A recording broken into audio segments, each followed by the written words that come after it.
Greetings to all the panelists and also to all the attendees. It is 25 to 4 Central European time. We will resume with session number 6, which is entitled Resilience. And also it will provide some continuity as far as overlap of topics from what we've heard earlier today, but there will also be new additions. Our first speaker is the TIEMS Director for North America, Dr. Thomas Robertson.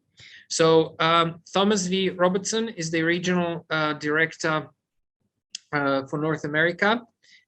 He has directed the operations of TIEMS, and he's also founded and helps run the North American, namely the TIEMS chapter in the United States. He has participated in various EU research projects as part of the TIEMS group. Examples include the ASSET project, which was involved in which was dealing with participatory approaches to pandemic response, the Heracles project, which was developed in which systems were developed to understand the processes, how to protect the cultural heritage sites across Europe in terms of the effects of climate change on them.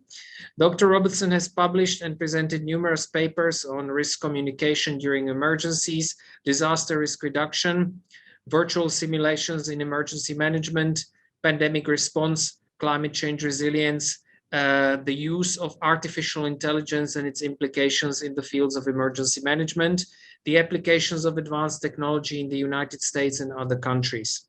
He has been visiting member of faculty at École de Mines in the master's program in France, and he also currently serves as an expert for small and medium enterprises at the European Innovation Council.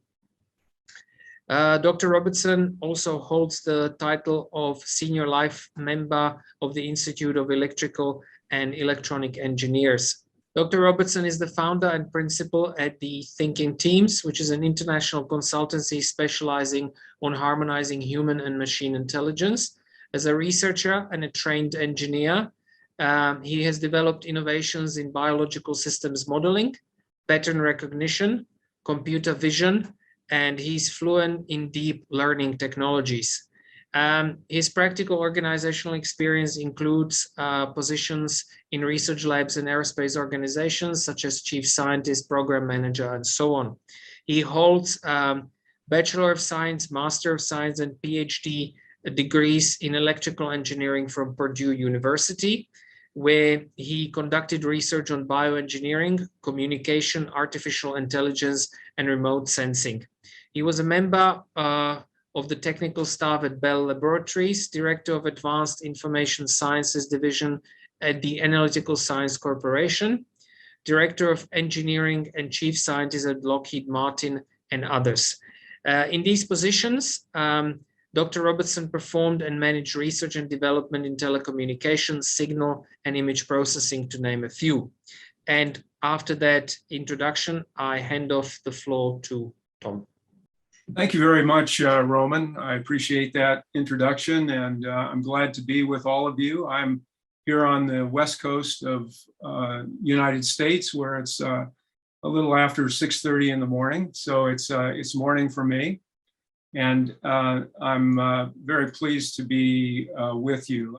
As you heard from my introduction, I've been very active in TIEMS for some years now. And in addition, I run a consultancy called Thinking TIEMS that works to harmonize human and machine intelligence. So this work is on the edge between advanced artificial intelligence technologies and implications in business and broader social fabric. I think there's a particularly important intersection between artificial intelligence technology and emergency management, and that's what this talk is about. Artificial intelligence, AI, has come up already in this conference, and it will again. As you all probably know, AI is finding quite a bit of utility in emergency management as a tool to be used by responders, by planners, and so forth. However, the thrust of this talk is about risks that are brought about by the use of artificial intelligence in emergency management, as well as in broader aspects of our society. So I'm going to be talking about the role emergency management community can play in understanding and mitigating the risks associated with this technology. So my talk today, I want to start out by giving you a little insight into the basis of AI technology and some of the characteristics of it that result in its advantages as well as some vulnerabilities. I want to talk about how those vulnerabilities manifest themselves through implications in our lives and in response to emergencies and so forth, and the role that the emergency management community can play in dealing with the risks inherent in the use of AI. First, let me talk about what AI is. Probably many of you are familiar with the term, and generally speaking, AI is used to describe technologies that automate tasks normally requiring human intelligence. In the development of AI, there have been a broad range of technologies that have been used. They include things like neural networks, which is one of the earliest technologies modeled after a very simplified model of the human brain. Expert systems, which have databases in which knowledge associated with experts is captured and used to answer questions and to inform users. Symbolic logic, use of various means of symbolically representing things such as the surface of the earth and geography, used in GPS apps and so forth. And mathematical statistics. Mathematics has informed this quest that's been going on now for probably 60, 70 years to create this form of automation. These technologies have resulted in many successful applications, and they are behind many applications that are used today. And in fact, sometimes when some of these techniques have become so commonplace that people take them for granted, they sort of migrate out of being considered part of AI. And so it turns out that these days, the last 5 to 7 years, neural networks has been the predominant technology used in artificial intelligence, and it is the source of the most recent breakthroughs. Before I talk a little more about these neural networks that are in common use today and some of their strengths and weaknesses, let me just talk about how pervasive AI is and why it's worth considering our dependence on this technology and the vulnerabilities that could result from that. AI is used in things such as recommendation engines that are used. As you know, we are totally interconnected on the internet. We rely on search engines and other forward technologies that forward information to shape our reality. So that's a very important use. Facial recognition gives us the ability to recognize faces from the crowds. You've heard that. I'm sure it's a prominent technology in the news about whether how effective it is and how useful. We'll talk about that. Language, we can now have devices that can continuously translate one language from one language to another. This is enabled by AI technologies. Infrastructure such as power systems, financial systems, and so forth are increasingly relying on the advantages that AI brings to allow rapid decision-making and adaptation to conditions. Autonomous vehicles, we all know about those. They're achieving varying degrees of autonomy, and they've been subject to controversy themselves. And then more broadly, automation in factories, which has broad implications, of course, in our workforces and in the ultimately the quality of life in many of our societies. So AI is everywhere, and it's increasing in its use. I'm sure you've seen the headlines of the investments that's being made both internationally, both in business and by governments, in increasing its use because of the value the perceived value that it will bring. However, with this pervasive use comes the potential for vulnerabilities, and I'm going to talk about that in a minute. But first, let me just briefly talk about the nature of the AI systems that are powering these applications today. As I mentioned, neural networks is the predominant technology that's being used. These networks, in a way, can be very complicated. They have millions or even billions of elements in them. However, in some ways, they're quite simple. What they do is they take input numbers and they produce output numbers. Now, these numbers represent very complex patterns. For example, patterns of language, the scenes being conveyed through cameras in an autonomous vehicle, text, sensor measurements, or financial information. So these kinds of factors and situations in the world are translated into numbers. They go through these deep neural networks, and the networks are configured to produce useful outputs. Again, these numbers are outputs that can be translated into useful things, such as identification of objects in a street to help guide a car. So the key thing is that these that allows these to work is something called machine learning. And the idea is that these deep neural networks are driven and are configured through the means of system parameters, ML system parameter, machine learning. And there can be millions or billions of these parameters, far more parameters than an engineer could manually set. And the key to this is that training data, millions or sometimes even billions of examples, are used in a totally mathematical process to adjust these parameters.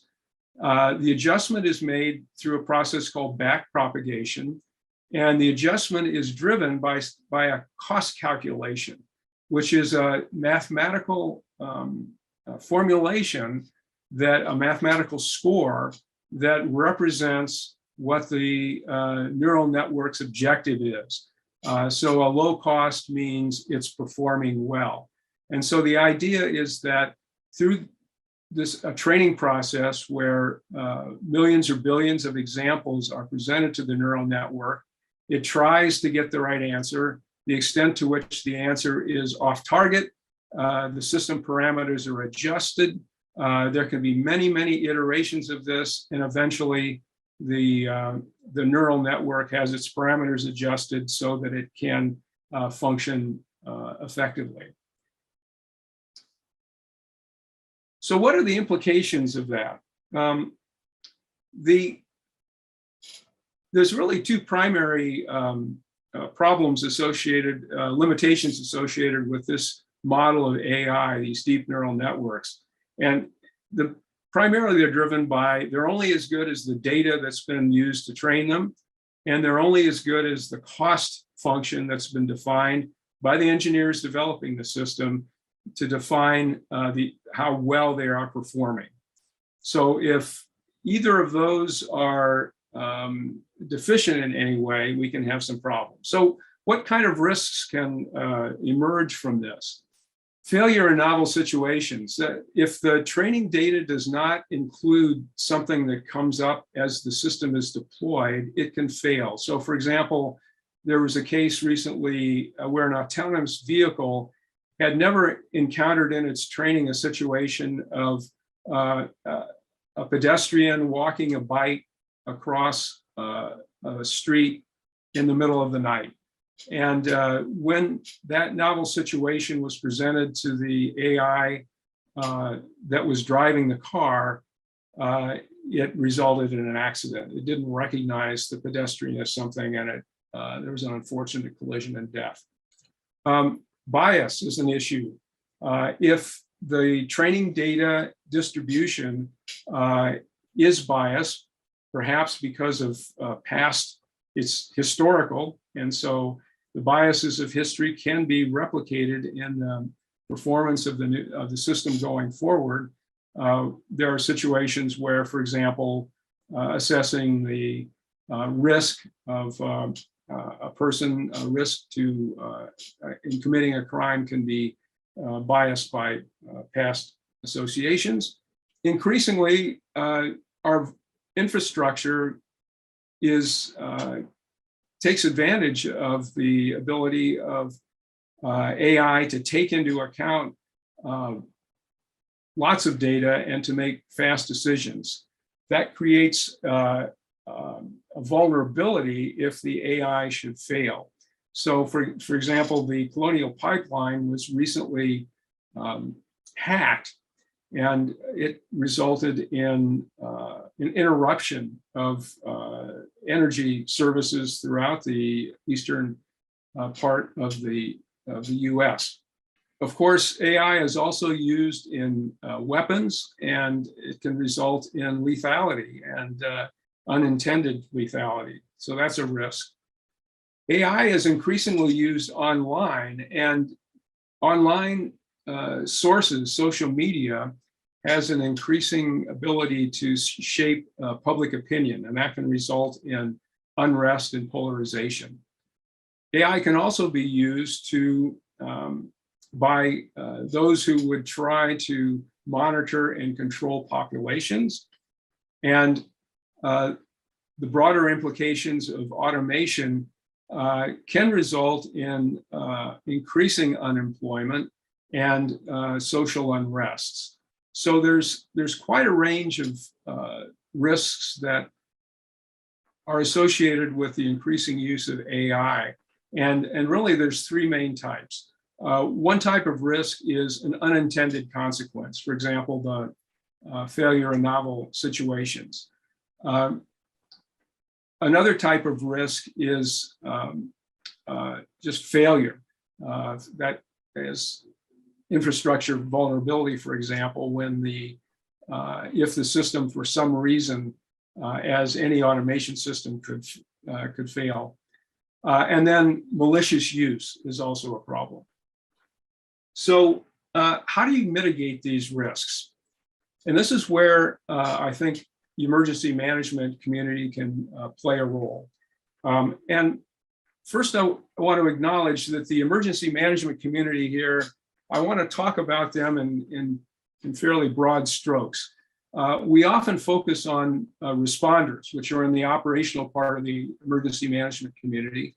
However, the community also includes people in administrative roles in either government or response organizations in management, and also engineering and research are part of the community. And these all have a role to play in mitigating the risks. First of all, policies, laws, and standards. The EM community can play a role in helping to create the sort of laws that can, for example, for the use of automated facial recognition, where can it be used, and how do you, and what safeguards do you have in its use? Safety protocols and procedures. You know, an example of this is the use of autonomous drones. Drones can be quite useful in emergency response as well as other situations. However, we have to make sure that their use does not endanger other users of the airspace or other ground operations. Testing and rehearsal. What happens when the automation associated with an AI fails? Here, the emergency management community can take the point of view of the public safety and help to spearhead testing and rehearsal operations, alerting and backup systems. An example of this, again, is where emergency management can consider, right now, the financial system is often driven by AI trades, for example, in the stock market. There have been alerting and backup systems developed there that provide safety valves when trading becomes too fast and problems happen. And then finally, in the design of AI itself, this is getting toward the engineering and research area, it's possible to make AI safer in their design. And some participants in the emergency management community can help make AIs have better objective functions, more thorough training, and more transparency in how they work so that we can anticipate failures. So in summary, AI is having an increasing impact on society. It carries with it the risks of failure, either technical failure, unintended consequences, or malicious use. And the EM community has an opportunity to contribute to mitigating these risks through the use of better laws and procedures, operations, engineering, and research. Thank you. Thank you, Tom, and thank you very much for keeping time. We've got one comment from Johnston Wong, who says, very interesting presentation. It is looking at AI from a social perspective. I would actually agree with that, because I think the what I really found the most inspiring about the presentation was the complexity that you managed to explain very simply. And it was actually quite easy to comprehend how vulnerable and at the same time how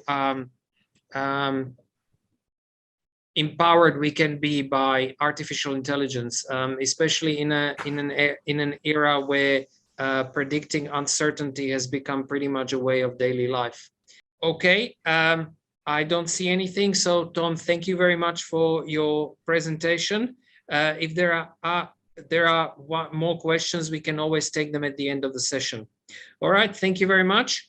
Ladies and gentlemen, we will move on the program to the next speaker, who is Dr. Efraim Laor from Israel, and his talk will be entitled Earthquakes and Sustainable Infrastructure, Neo-Deterministic NDSHA Approach Guarantees Prevention Rather than a Cure. Before I hand over the floor to Professor Laor, I would like to just quickly do a brief introduction. Professor Laor holds a PhD in Policy, Strategy and Administration of Large-Scale Emergency Situations / Disaster Management from King's College London. His work has encompassed long-term and short-term strategic, operative and tactical planning. He has served as a member of various think tanks and related teams, which have formulated conceptions of emergencies and battlefields of the future. He has been affiliated with multiple organizations throughout his extensive professional career. They have been involved in fields of search and rescue, relief and reconstructions in Israel and abroad. He has extensive experience in response and recovery to earthquakes, tsunamis, floods, typhoons, cyclones, fires, NATEC disasters, holotech disasters, pandemics, nuclear disasters, and civil strife. He has served as an invited lecturer and speaker at various conferences, seminars, and numerous training events. He has had affiliations in the past and present as a chief scientist of AFRAN, which is the National Research Institute of Disaster Reduction. The abbreviation is HIT. Professor Laor is a former chairman of the Government of Israel Permanent National Steering Committee for Disaster Reduction. He also served as a CEO of FAST Israel Search and Rescue Teams. First, he's been a member of the team at the United Nations Disaster Assessment and Coordination, UNDAC, and he is the head and lecturer in Geography of Disaster Areas at the Master's and PhD program at the University of Haifa. So Professor Laor, I hand over the floor to you. I'm here as a disaster manager. That's my profession, that's my education. And also one of the engineers, industrialists, builders, mayors, and ordinary citizens. In short, I am the user of this conference or this milieu in the area of assessment and prediction and prevention and response. So one of the things that retard our capacity to communicate is that we have to speak clearly, simple language, instead of speaking in vague, professional, futuristic jargon. This is one message, and it is an introduction to what I'm going to present during the next minutes. The second one is that if anybody is dreaming to successfully confront large-scale sudden disasters, namely catastrophes, no chance. It would happen, and everybody has rehearsed every morning that it will happen in his term. It will happen in my term. In my term as a father, as a mother, as a scientist, as a teacher, as a manager, commander, provost, president, everybody around all lifetime. It sounds like there is there are everyday emergencies which are part of our life, and once upon a time, in a very varying intervals, in most of the areas of the globe, happen also catastrophes. This is not true. What we have is to remember it might happen every day and to prepare for it. The hazard is imminent. The large-scale sudden disasters might occur within the next seconds with similar probabilities within the next decade. Prevention of LSSDs is better than cure. So everybody of us, of our community, has to work very hard to prevent, prepare, mitigate, and to be ready to respond. Okay, what I say is that the hazard is imminent. I'll just to go into detail, what are the hazards? It might happen in the next seconds or in the next decade with a similar probability. We have no idea about probabilities.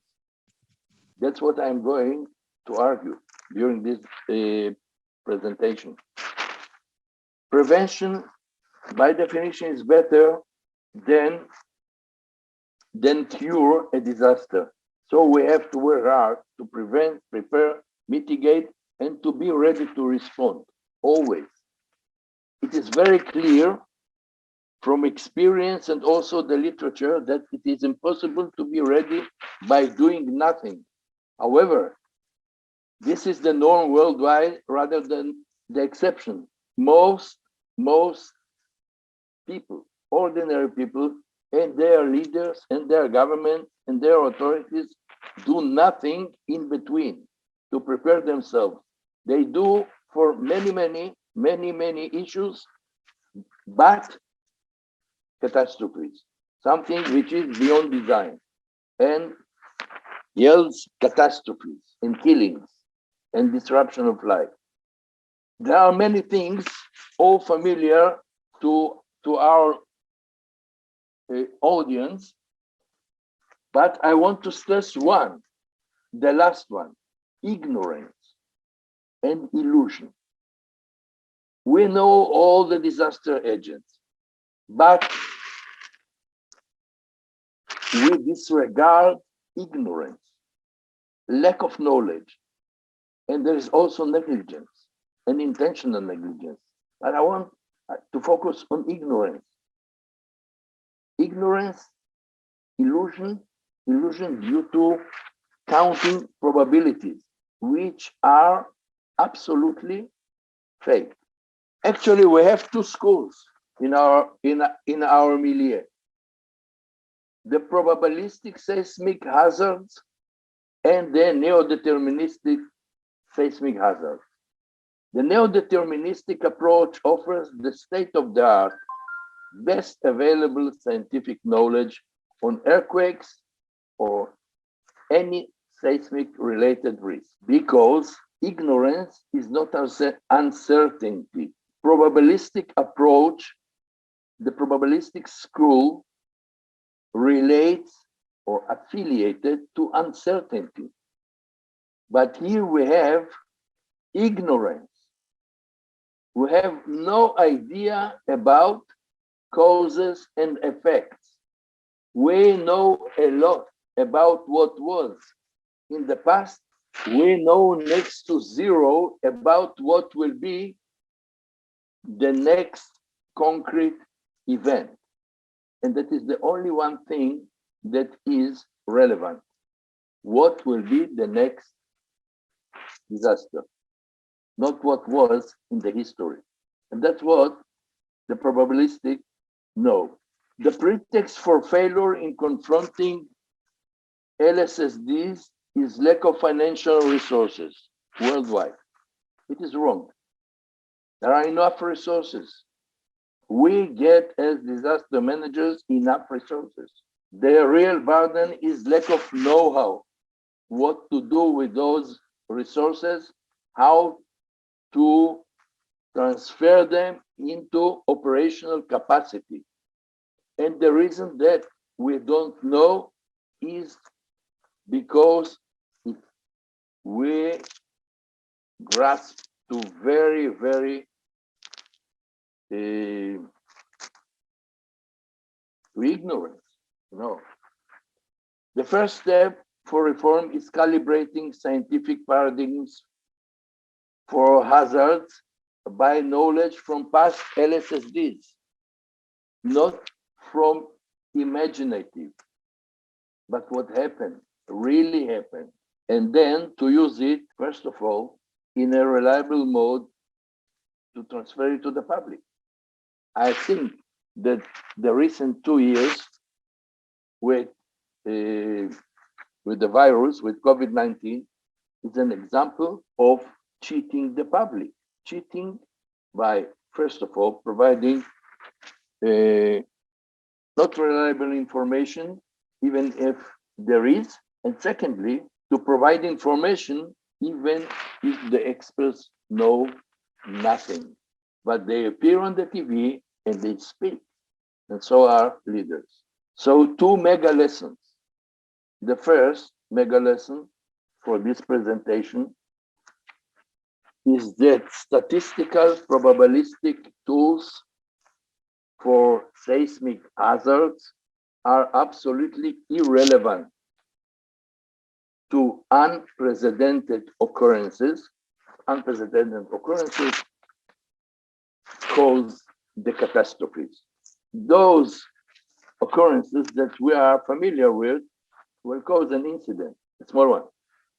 Rare events of its type, outstanding strong events of its type.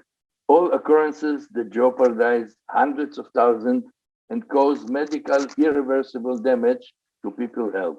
So the lesson is that any statistical probabilistic tool is irrelevant.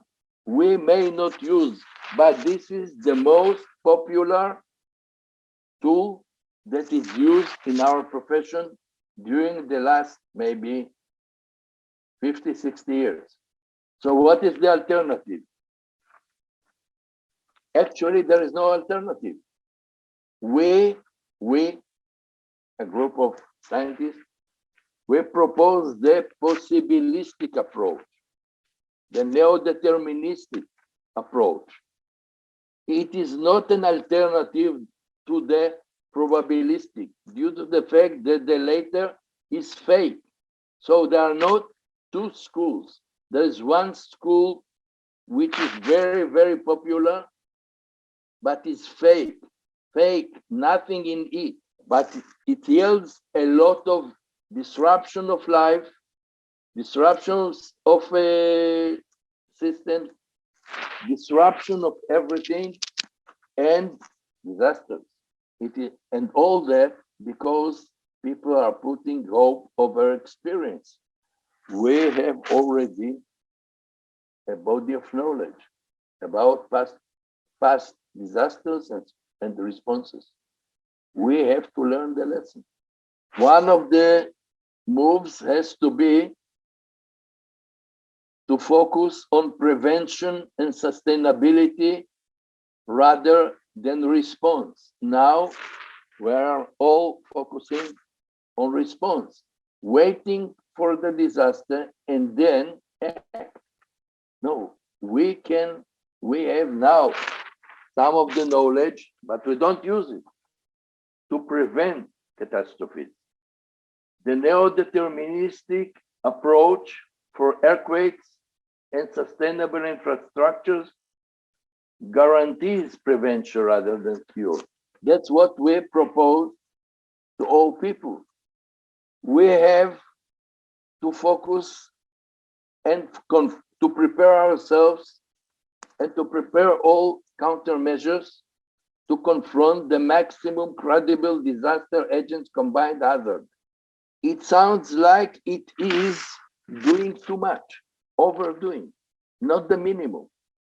Yes, but that's what can minimize catastrophes and to end even grave events in incidents rather than catastrophe and calamity. Our people, our milieu should distinguish between belief, guess, assumption, premises, and evidence-based facts. The first category corresponds to philosophical thinking. I think that the probabilistic approach is a philosophical thinking. Fine. If it is enclosed in the university, fine. Think tanks, good enough, but not in real life. We have to base ourselves, our profession, on empiric observation and or archaeological findings, things that we can prove and see and be sure. Our clientele are practitioners, like disaster managers, engineers, industrialists, social workers, builders, mayors, and leaders, to whom a range of a return period between 500 and 50,000 years is meaningless. And when you propose such range, what does it mean? What should a disaster manager do with it? Not to say ordinary people. I want to argue against the irrelevancy of return period for numerous categories. A strong earthquake, tsunami, flood, hurricane, fire, volcanic eruption, NATEC, megaterror may practically occur, as said, in the next second or in the next decade or century. The use of return period concept is questionable, speculative terminology, vague, saying nothing. It represents ignorance rather than uncertainty. Therefore, it cannot be counted or benchmarked against probabilities. The argument that an earthquake with a recurrence interval of 100 years and another one with 1,000 years should be considered differently. So if somebody is thinking so, please share it with the tens of thousands of fatalities of earthquake in Bam, Iran on 26 December 2003. Also, the 1883 eruption of Krakatau and the victims of Tohoku in Japan, not to say the residents of Haiti, which I was one of the responders there twice. What is the mega lesson 2 for us? Scientists must aiming to say, I don't know, when they don't know.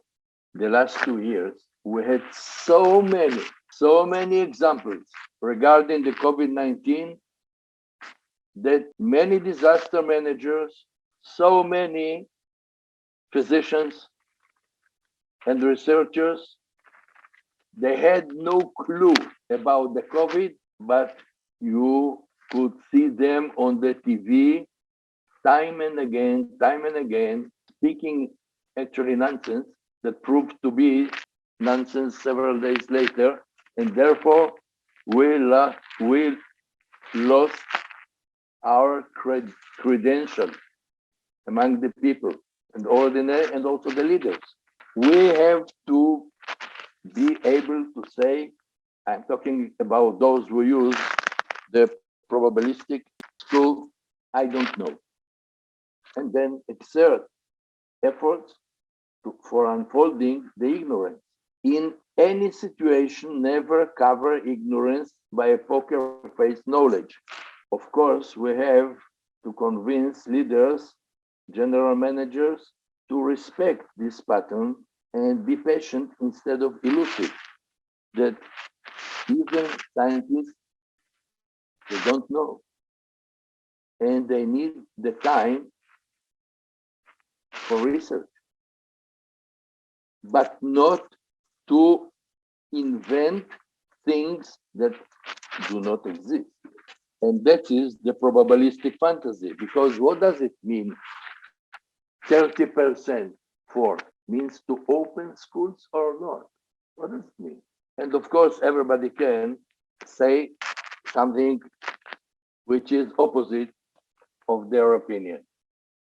We have learned that in responding to emergencies, ordinary people play the decisive role, and institutions, namely municipalities and central regimes, secondary one.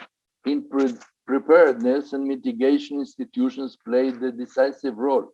That comprehension may lead to improved merger between disaster prediction and civil preparedness, but we have to be very genuine and open in what we know and what we don't. What we should expect from people to make, for example, the search and rescue work, to provide physical first aid, mental first aid, transportation to medical facilities, temporary shelter, and provide lifelines. So that's what people have to do. What authorities have to do as a disaster manager, if there are those who have the right to kill, we have the privilege and the right to save lives and reduce damage to people's health without any additional permission, but professional know-how and integrity. That means that we have to cast aside and throw to the trash basket the probabilistic concept. And my reference for that is our book that I received my printed copy as a co-editor and co-writer 2 weeks ago, Earthquakes and Sustainable Infrastructure. And you can read there all the references to my arguments. Thank you very much. Thank you, Prof. Laor. That was a very insightful and very interesting presentation. I would like to thank Professor Laor for a really exciting and really innovative presentation, and also for being patient with the technology that was slightly fighting us today. So I see that Professor Laor is still with us. We have a comment in the chat box in relation to your presentation. Professor Winod says that very thought-provoking presentation, Professor Laor. I would actually agree with that. I think the concepts that were put forward were actually really timely, and I think it will provide a very important paradigm to get ourselves to change the way that emergency and disaster management functions in an era where lockdowns, for example, in South Africa now are not in place, even though we have discovered the new Omicron variant, but they might be put back into place very shortly, because we had, prior to the discovery of the new variant, we had about maybe 1,500 new cases every day, which was more or less our baseline between waves of the pandemic. And then within a week, we shot up to almost 20,000. Now that has slightly subsided, but the borders have so far remained open, partly due to the fact that several hundreds of tourists were here already from the countries that needed to repatriate them due to the impending travel bans. So I see that we still need a minute or two to get the next presentation ready. Professor Laor, I would just like to maybe ask one question.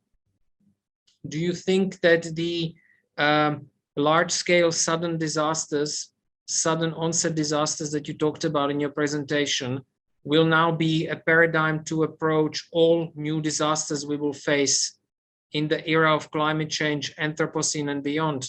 Or do you think that this will still be only located to large-scale events like the COVID-19 pandemic?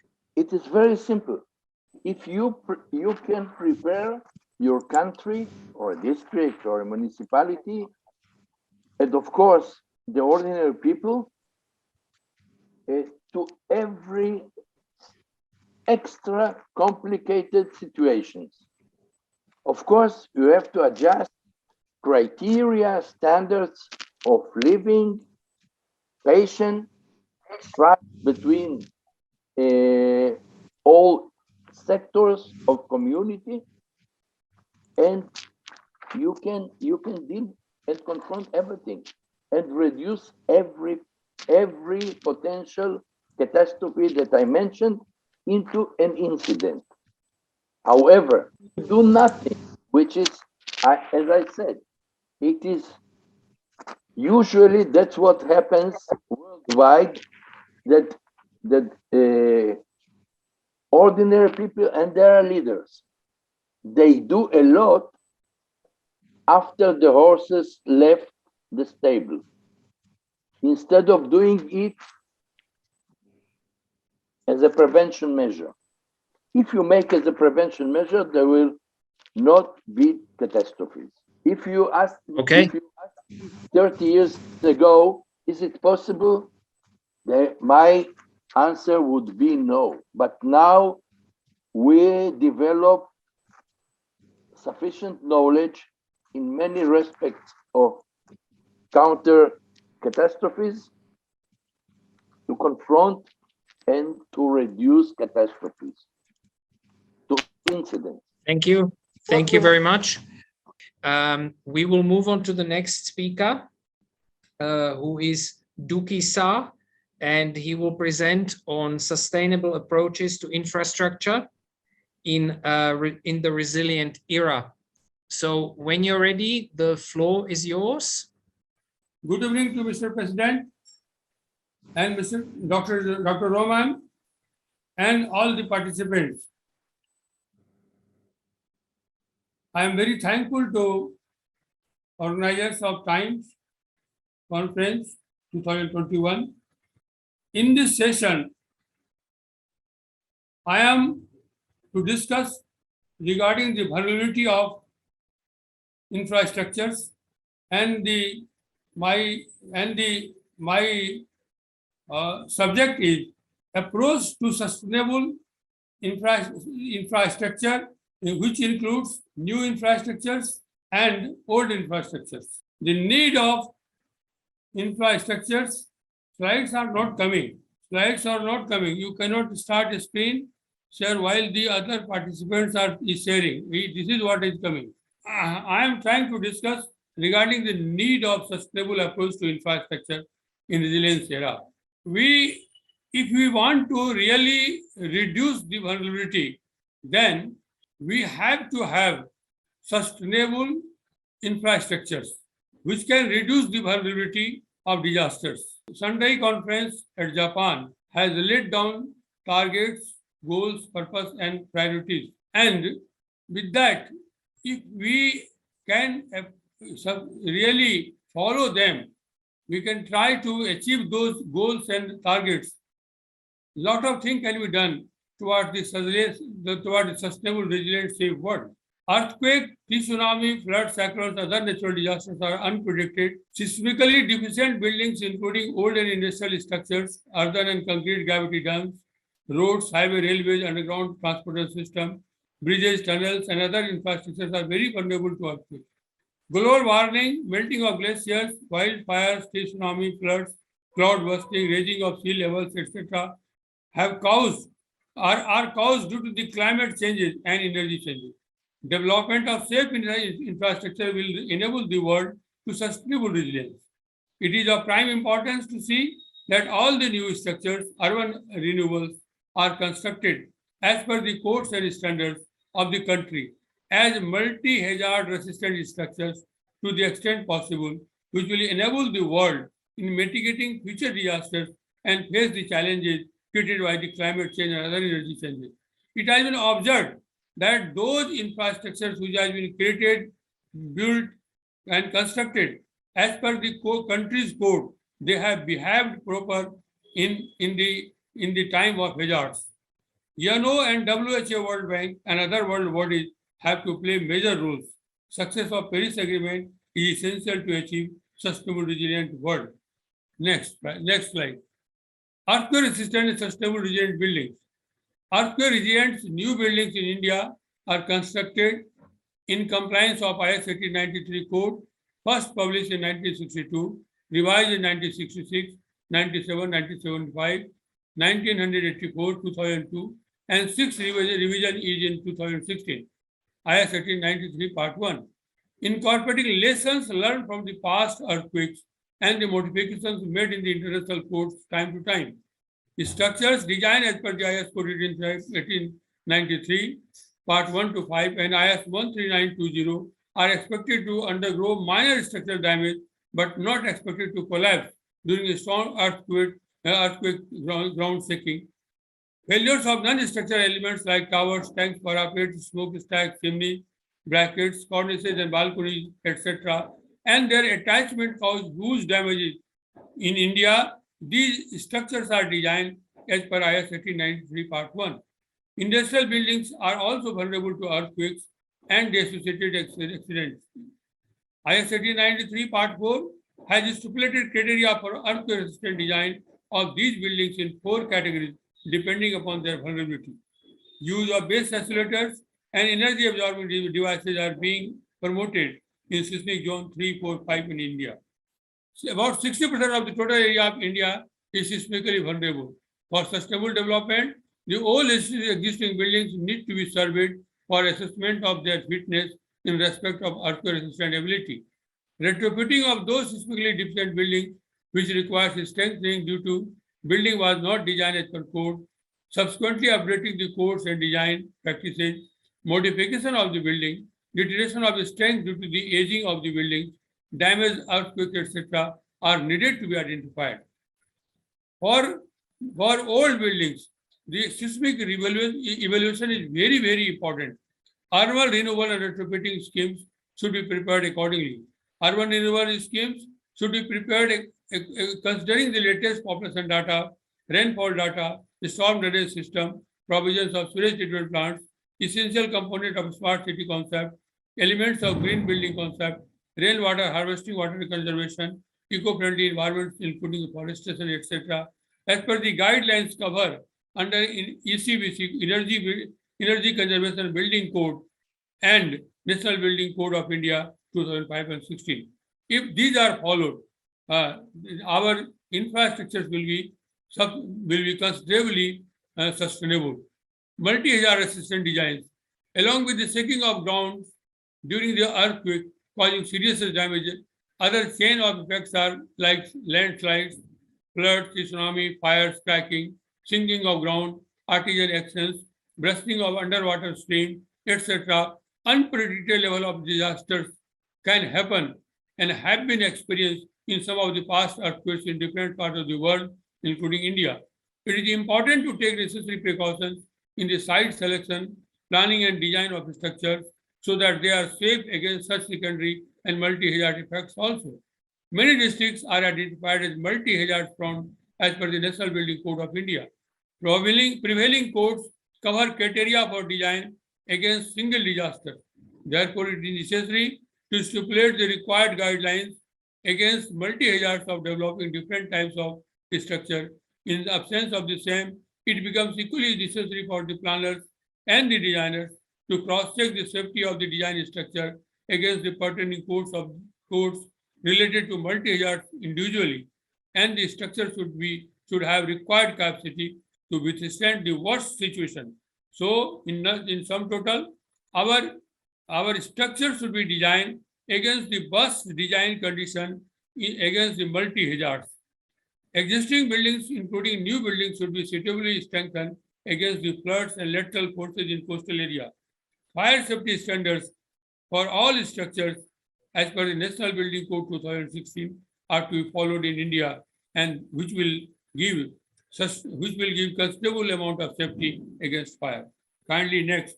Seismic design of earth and concrete cavity and embankment dams. In event of earthquake, earthen dams and embankments have suffered extensive damages, causing loss of life and property. This is expected to be further devastating in view of unpredictable excess rainfall in the catchment, crowd bursting in flash floods, etc. Earthquakes likely to cause slope failures, liquefaction, fault displacement, under foundation, crest settlement, permanent deformation of foundation soil or dam body, shear sliding of dam slope, piping and erosion. These are the likely failures in the earthen dams.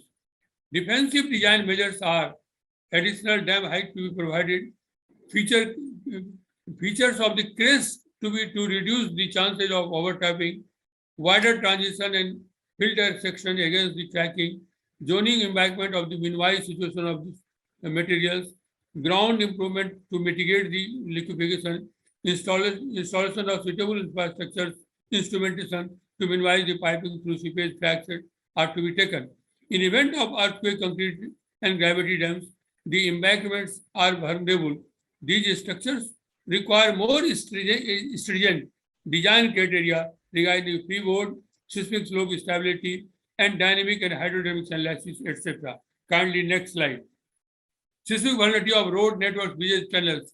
Destructive seismic effects are caused by violent shaking of ground and fault ruptures, etc., resulting in ground displacement, cracking, landslide, rock falls, failures of steel bridges and other bridges, etc., creating road closures and stopping transportation. Substandard and deficient bridges are vulnerable to strong ground motions caused by earthquakes. Situations become severe if the bridges suffer structural failure and or foundation failures. IS 1893 Part 3 and IRC 6 codes cover provisions for design of new bridges, seismic evaluation of existing bridges for their seismic upgradation and retrofitting of bridges. It has been ensured that requirement of surface limit as per the limit strength, limit design under the design-based earthquake level and ultimate limit state design under the maximum considered earthquake level has been checked. Tunnels have been part of the major infrastructure for the development in transportation network. Deeper tunnels or rock tunnels are estimated to be safer in general, including seismic impact. Some of the seismic damages failures include cracking in tunnels lining, landslide-induced failures, uplift bottom pavement, failure of side walls, lining collapse caused by the slope failures, protection measures including monitoring of tunnel safety factors, etc. Tunnels are very vulnerable today, and it is required to be designed properly from the beginning itself as per the site conditions and its vulnerability. Next, floods and related disaster cloudbursts. Floods are major disasters in the world and are caused by heavy rainfall, rising of river bed, mending of river including changing of its course, rapid snow melt, storm surge, surge from a tropical cyclone or tsunami in the coastal area, and clouds bursts, etc. Human factors such as blocking of drainage channels, improper land use, deforestation, failure of dams, heavy release of water flooding, downstream areas, etc. Integrated flood management has to be developed, incorporating city development plan, urban drainage, control of flooding water sources, construction of embankment, flood walls, ring bunds, flood control reservoirs, river training works, desilting of river bed, improving of surface drainage, activating of abandoned old river courses, interlinking of rivers, etc. In India, many river basins suffer serious disaster due to the spreading of flood water. Replanning of habitation on the high levels and watershed in the low area with safe communication in such a areas of basin could mitigate the disaster. Mountain cloudbursts cause sudden and destructive flash flood, flowing with enormous amount of kinetic energy. Precautions are flood warning, building above highest flood level, creation of water storage area, less construction on the river bank, and modification in the houses so that they are safe. Climate and Energy Change Paris Agreement 2016, Paris Agreement and 26 COP. Paris Agreement is a landmark legally binding international treaty on the climate change adopted at COP 21 in Paris with goal to limit global warming to well below 2 degrees centigrade and pursuing efforts to limit 1.5 degrees centigrade this century. To achieve this temperature goal, countries to reach global reduction of greenhouse gases and to pursue actions needed for low carbon future.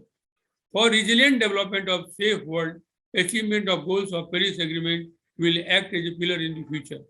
26th Conference of the Parties, COP, held at Glasgow, UK, on climate change has proposals like to secure net zero emission by mid-century, 2030 emissions reduction targets, phasing out coal, curtail deforestation, switch to electric mode of transportation, and generation of solar and other renewable energy.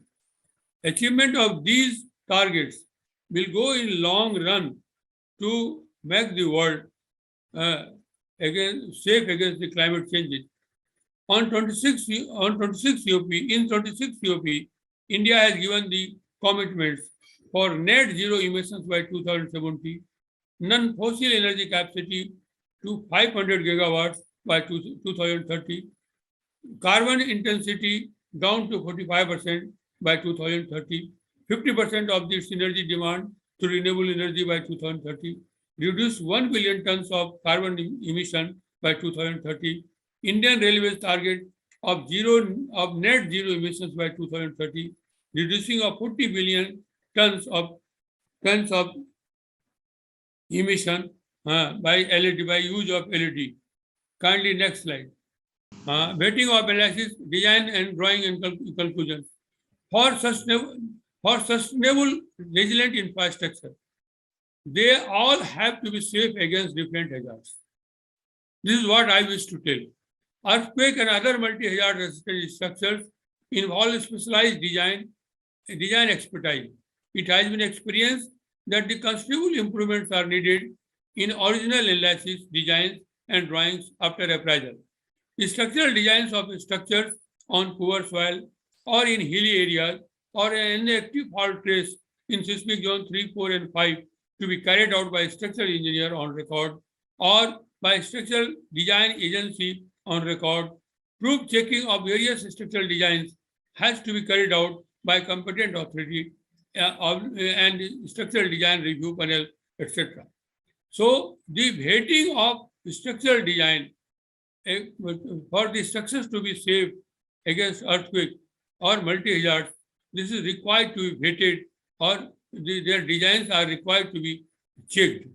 My conclusions are, it is recommended that the tackling of hazards related to these infrastructures should be done as per the detailed standard operating procedures with full clarity to be formatted by the expert panels. My feeling is that standard operating procedures with full clarity is still not available in many countries. Use of latest scientific mitigation tools and system building research should be promoted. The world have to be positive to face the challenges created by climate change and achieving the targets goals laid down by Paris Agreement. Provisions of Energy Conservation Buildings Code to be adopted for sustainable infrastructure. Use of new and innovative materials, equipment, technology to be adopted for sound quality of construction for resilient infrastructures. Next is my references. Kindly. Next is my references. With this, I am closing my my presentation with my recommendation that the all incoming new infrastructure should be built as per the codal provision of that country, and the old infrastructures should be retrofitted or renew or run urban renewal as per their capacity required, as per their standard code of the country. If this is done, if the country's code is followed, then our new structures who are going to be developed will be sustainable infrastructure, sustainable resilient infrastructure, including our old structures. Thank you for giving me patient hearing and sharing my difficulty, Dr. Roman, and all my teams. Thank you very much. I would like to thank the Capacity Building International team for sorting it out with both our last two speakers and also during the entire day that I've been chairing. Ladies and gentlemen, I see that there are 2 or 3 comments in the chat box that are the result of the last presentation that we had. The first question was from Giuliano Panza.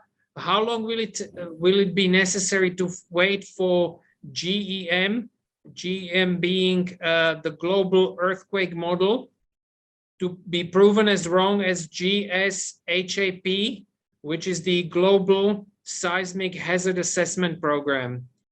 I see that Prof. Menon has already answered the question in part,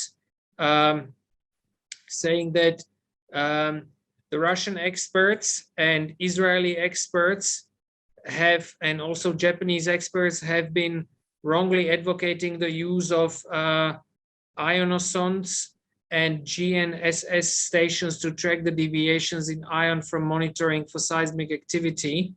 I don't know if this is a question that we should raise here. Yeah, no, this is actually in response to the question by Professor Panza.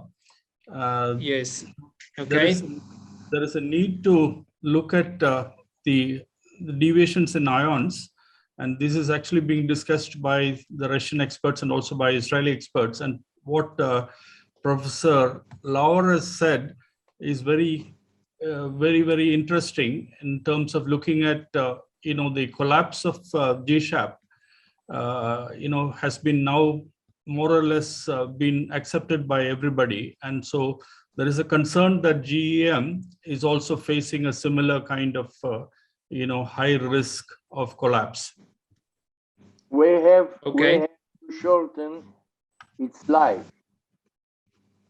as fast as possible, not to wait that structures and infrastructures will collapse, but the fake system or the fake GEM will collapse. We have to convince, first of all, ourselves, our milieu, our colleagues, and then the leaders. It is not scientific. That is the point. Fair but enough. I have to say that it is not scientific. Yes, I think this goes a little bit beyond the scope of the last presentation. I think this is going to be a discussion we will have to continue in the next coming days of the conference. The reason why I'm saying that is also because tomorrow, I believe, we have a session on ethics, resilience, and awareness. And I think a lot of the points that have been raised today, but especially the discussion we just heard, but also the points that have been raised in the last 2 presentations will have to be discussed in those connections.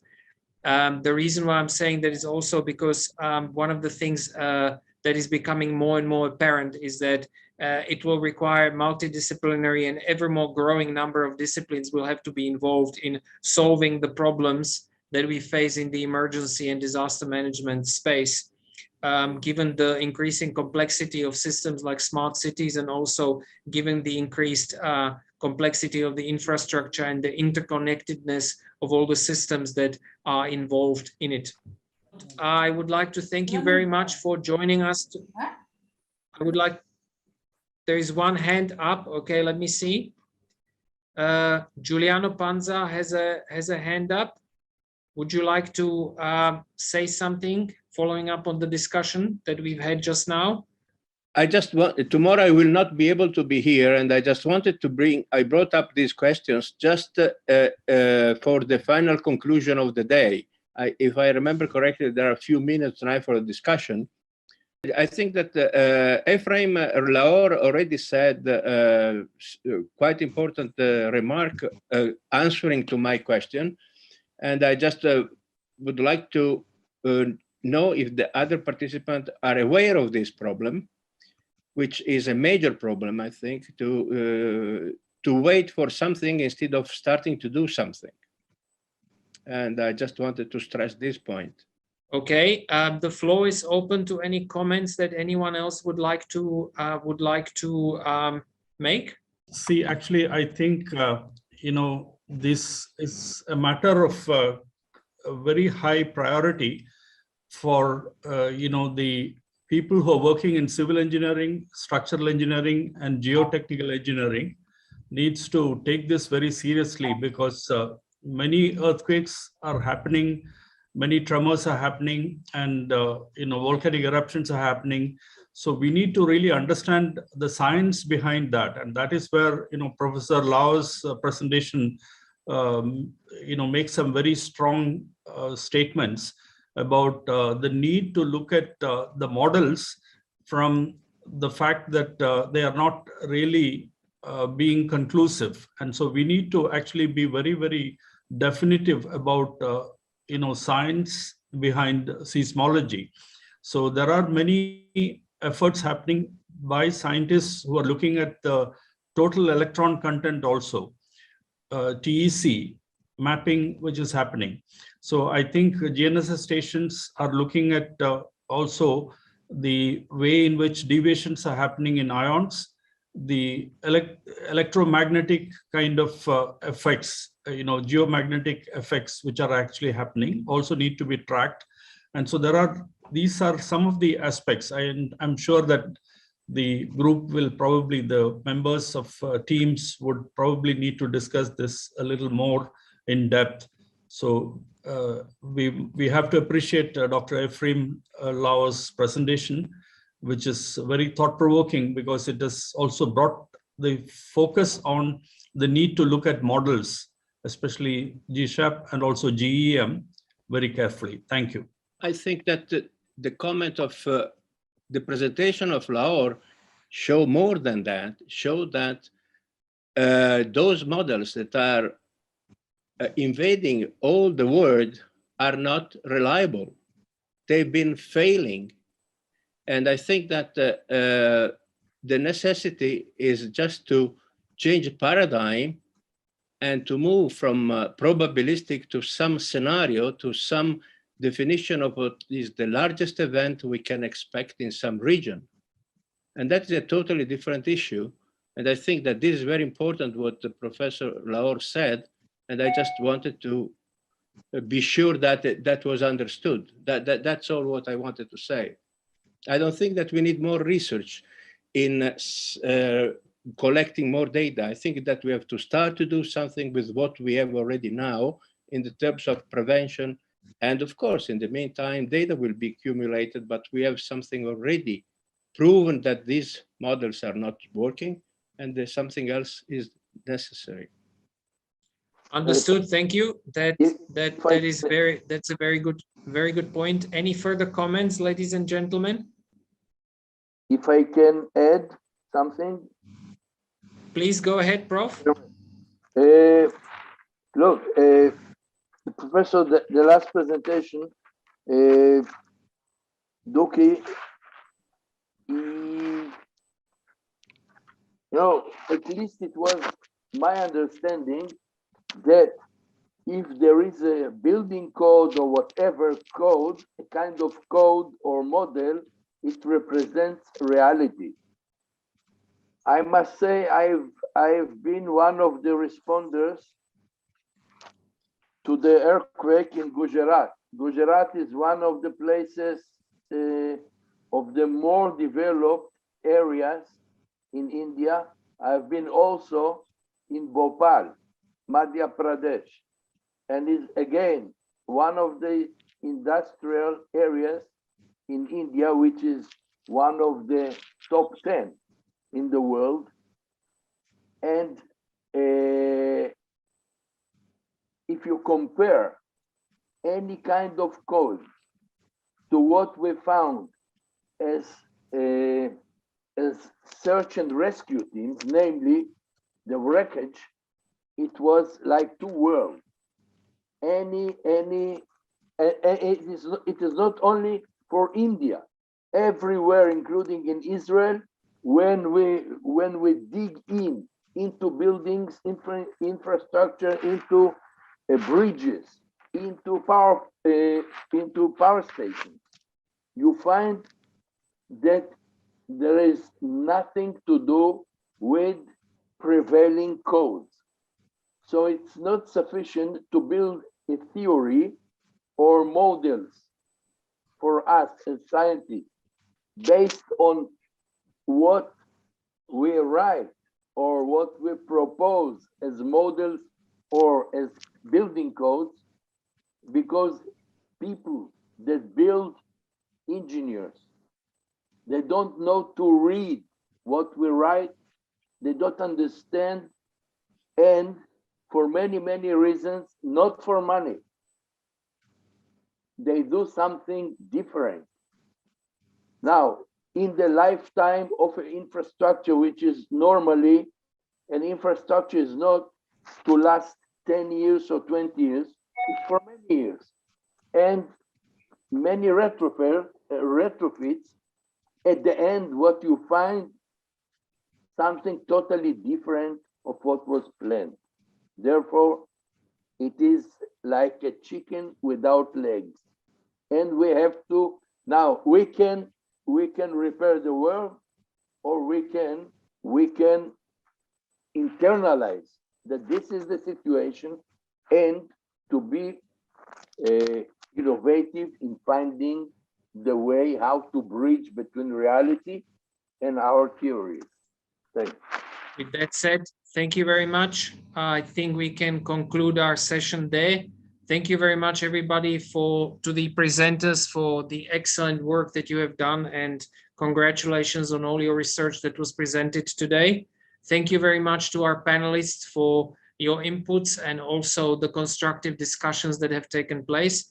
And thank you very much to the attendees for being with us this whole day. Ladies and gentlemen, we will resume the TIEMS annual conference tomorrow at 10 o'clock Central European time with session 7, which will be themed Preparedness, Response, and Resilience. Thank you very much and good evening. Goodbye.